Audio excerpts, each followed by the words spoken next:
real message to workers right across this country that they are valued and that parliamentarians have heard them and that scab labor is wrong.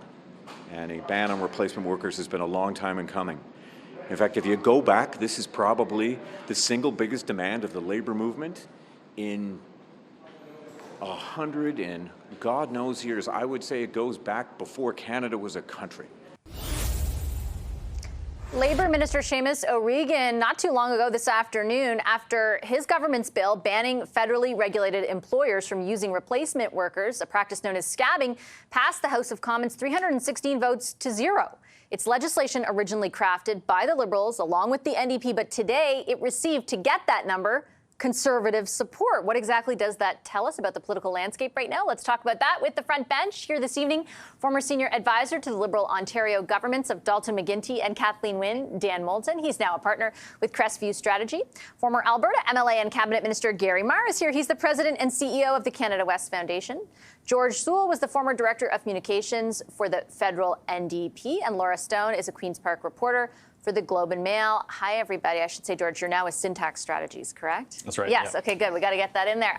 Congratulations on the new job. I'll start with you on this one. Sure. Hi, everyone. It's great to see you because there had been signs along the way through this bill that the Conservatives would support it, including, giving unanimous consent in order to see it kind of accelerated a bit. But they've cast this vote now. How consequential do you think that is strategically? Well, first of all, full disclosure, my last job was with the United Steelworkers. So this has been an issue that the steelworkers have been fighting for a long time, the rest of the labour movement, and of course the NDP. And what we've seen is the Liberals promise some version of this bill over and over again not follow through. So the supply and confidence agreement gave the NDP an opportunity to push forward with this legislation, which was great, and the Liberals actually did follow through with it. Now the problem is they left out a few details. There's still some loopholes for workers that employers can still hire scabs to replace some workers who are on strike, and there's a number of other loopholes. And also, it's going to be 12 months before it can be implemented. So I think what that did was it allowed the Conservatives more comfort with voting for it. They're going to say it's because they support workers. I'm going to say it's because they want to be able to say that. I think we know Pierre Poilievre's history on these things, and workers won't forget his history on voting against workers time and time again. But the fact, Dan, that they want to be able to say that, right? Like, that is the politically consequential thing tonight. Regardless of how you feel about the bill, they found it palatable enough to cast this vote to send a very specific message. I don't know if 10 years ago you would have imagined a Conservative Party voting for legislation like this. Well, that was a different Conservative Party, right? And I think we've seen Conservative parties at the provincial level in Canada and truly around the world shift in their approach to be far more oriented towards working class voters, towards private sector unions. That is a voter base that they have, I think, effectively been stealing away from farther left parties. And particularly, we're seeing it bear out in the numbers for Pierre Poilievre. He is cannibalizing. He's eating the NDP lunch when it comes to private sector labor, when it comes to working class voters in a lot of parts of Ontario. Doug Ford's done it very effectively in Ontario in the last two campaigns. It's a shift. It's a different Conservative Party and a different approach. I do think there is a point there, though. What will a Conservative government look like in this situation? Doug Ford's only really had to deal with strikes in the public sector unions. If he was looking at back-to-work legislation, it was for teachers. It wasn't for LIUNA or for private sector workers. Pierre Poilievre, if he's prime minister one day, will have to deal with strikes in the private sector in federally regulated services. We may see strikes in the not-too-distant future on our rail lines. How would a Prime Minister Poilievre respond to that? I don't know if it will be in the same way that he voted tonight with his party. It's a different position. I could see him being in a position where he's going to have to introduce back-to-work legislation. And will he hold true to those values at that time? I think that's a fair question to ask. Yeah, I think the Liberals and the NDP, Gary, will probably be asking that question a lot moving forward. As far as, again, the strategy of it, I'm wondering from where you sit how fertile you believe the ground is when it comes to the quote-unquote worker. Because now we have three parties essentially all telling Canadians we are the ones who will fight for the worker. Like every single, like why are they saying that? And is that a voting bloc that is ripe for the picking? I think that the support of the Conservatives is entirely consistent with what the leader's been talking about. I'm here in Vancouver today, and people may recall Pierre Poilievre's speech to the Vancouver Board of Trade, which was essentially to say, I'm not really that interested in what it is that corporate lobbyists have to say. I'm more interested in what it is that the ordinary worker has to say, because there are votes to be taken there. And I agree with the analysis that this is a different Conservative party than it was 10 years ago. And I think I also agree with the comment that the Conservatives have been eating the lunch of the NDP, particularly, and also some of the Liberals on this particular issue.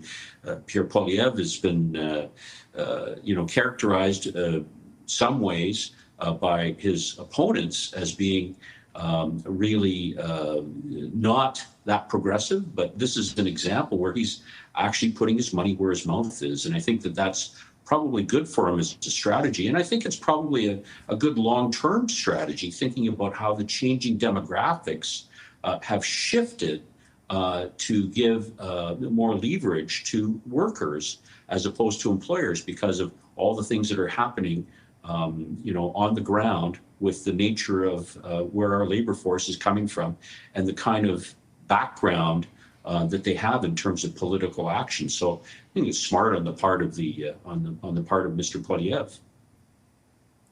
George, I know you want to jump in a second. I could see your, but I'm going to get Laura in, because Laura, you cover a government that, interestingly, ironically, you might even say tonight the Toronto Star is reporting wants to hold an early election so they can stay away from Pierre Poilievre's Conservatives and the election that will take place federally.